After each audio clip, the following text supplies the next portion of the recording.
Shri Venkateswara gold తాకట్టులో ఉన్న మీ బంగారాన్ని విడిపించి కొనబడును.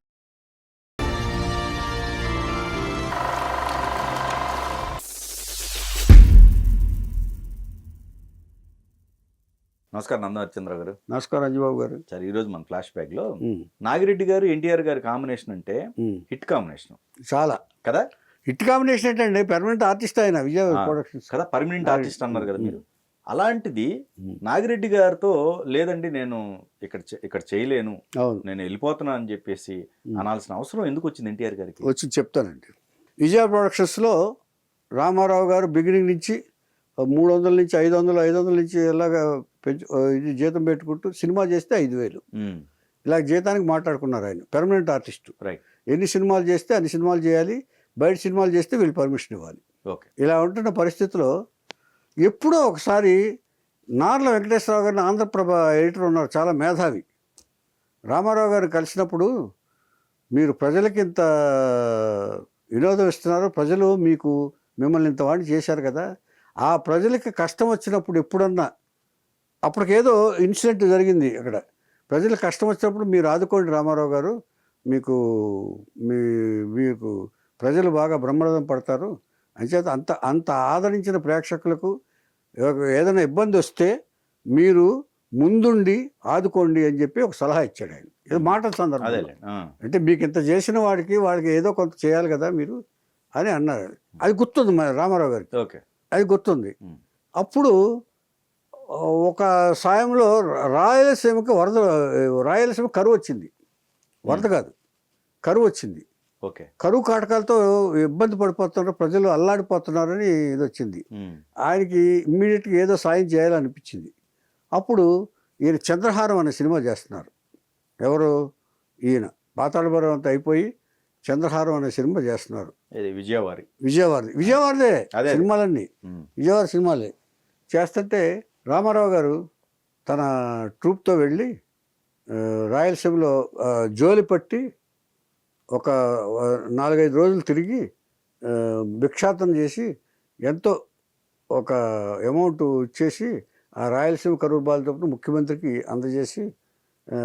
అందజేయటానికి వాణిమహల్లో మీటింగ్ పెట్టి నాగిరెడ్డి గారిని పిలుద్దామని, ఆయన చేతుల మీదకి ఇప్పిద్దామని గౌరవంతో. ఇంచేతంటే నన్ను ఇంత వాణి చేసిన నిర్మాతల్లో నాగిరెడ్డి గారు కూడా ఒకరు కదా, ఆయన చేతుల్లో ఇప్పిద్దామని చెప్పేసి ఇన్వైట్ చేయడానికి వచ్చాడు ఆయన రామారావు గారు. రామారావు గారు వస్తే నాగిరెడ్డి గారు చూసి ఇలా సీరియస్గా ఉన్నాడు ఆయన.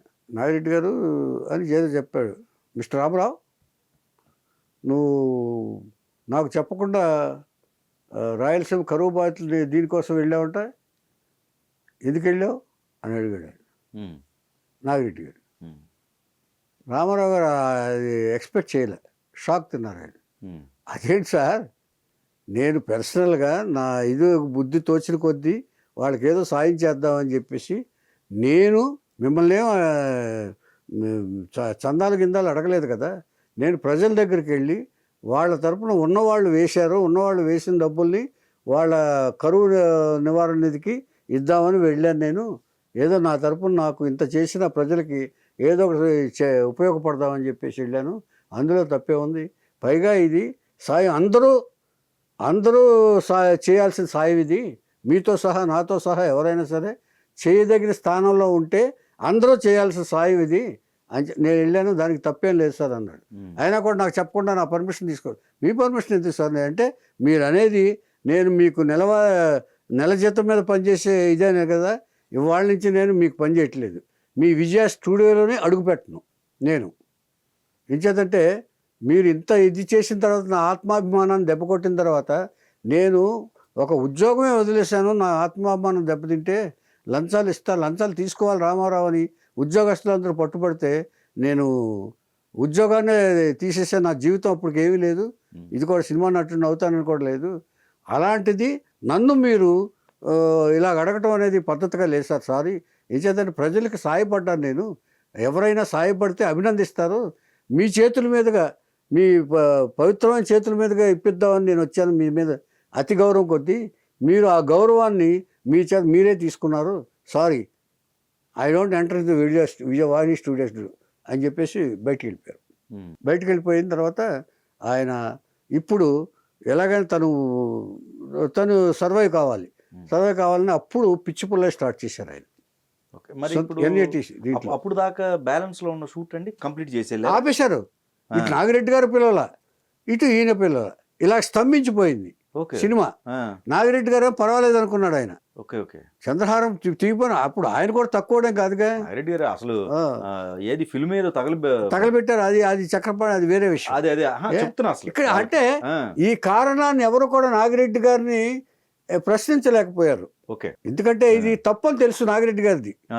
ఎవరేం చెప్తారు ఆయన దగ్గరికి వెళ్ళి, ఇది తప్పు, రామారావు గారు చెప్పింది కరెక్ట్, అది రామారావు గారు చేసింది ఒక మంచి పని చేసినందుకు అభినందించాలి, పోయి మీరు క్వశ్చన్ చేయటం కరెక్ట్గా లేదని అందరూ చెప్పాలి.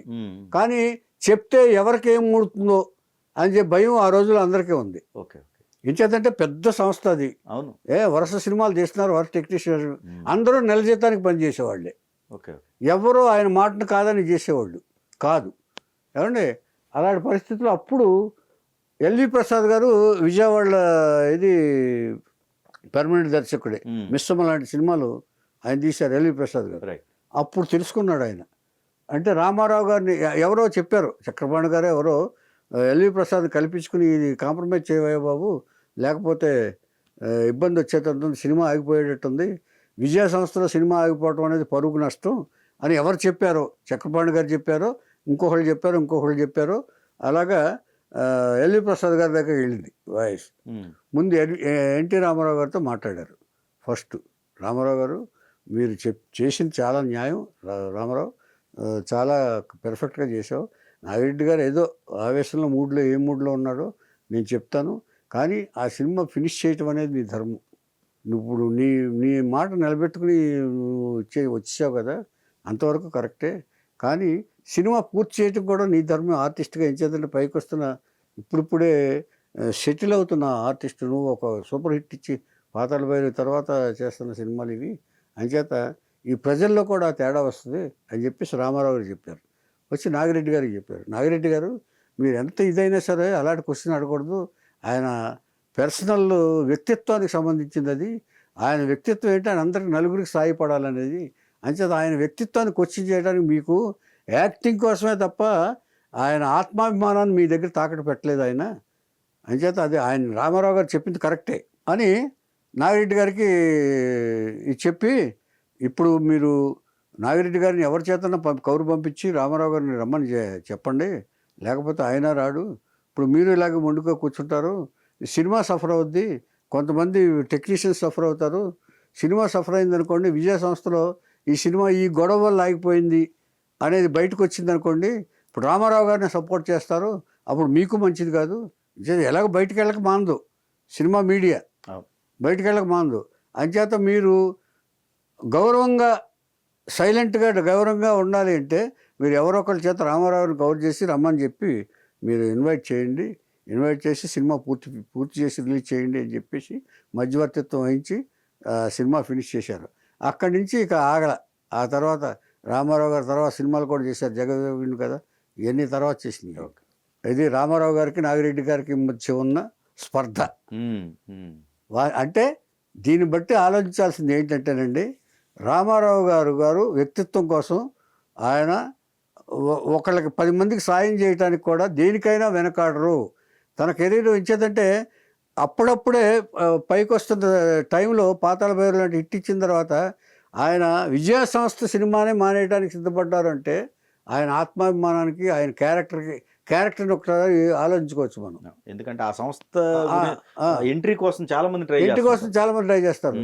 పైగా ఆయనతోనే డైరెక్ట్గా చెప్పేసి, నేను మీ విజయ స్టూడియోలో నేను కాలు పెట్టను అని ఇది చేసేసి ఆయన ఎదురుగుండా చెప్పేసి వచ్చేసారంటే రామారావు గారి క్యారెక్టర్ని ఒకసారి మనం డీప్గా ఆలోచించాలి, డెప్త్గా ఆలోచించాలి. ఆయన జీవితంలో ఎప్పుడైనా సరే ఆ డిసిప్లైన్ మెయింటైన్ చేశారు ఆయన. అంటే ఒక డిసిప్లైన్ ఇంచేత ఒక మంచి పని చేసినప్పుడు ఒకళ్ళు ఎప్పుడైనా ఎవరు చేసినా దాన్ని అభినందించడం అనేసి, ఇప్పుడు ఒకళ్ళు సినిమా బాగా నటించారనుకోండి, ఇప్పుడు తను సూపర్ హీరో అయినా కూడా ఆ నటించిన అతను అభినందించడం అనేది అలాగే చాలాసార్లు చేశారు ఇది రామారావు గారు. చాలామంది ఆర్టిస్టులకి ఆయన సహాయం చేశారు. ఆయన ఏది తనలాంటి క్యారెక్టర్స్, కృష్ణుడి క్యారెక్టర్స్, శోభన్ బాబు గారిని ఇది చేశారు. ఇలాగా ఎంతమందినో ఎంకరేజ్ చేసిన ఇది రామారావు గారు. అంచేత రామారావు గారి నుంచి నేర్చుకోవాల్సింది చాలా ఉంది. ఆయన జీవితం ఒక క్రమశిక్షణాలయం లెక్క ప్రకారం. అంటే క్రమశిక్షణకే శిక్షణ ఇచ్చిన ఆర్టిస్టు ఎన్టీ రామారావు గారు, అందులో సందేహం లేదు.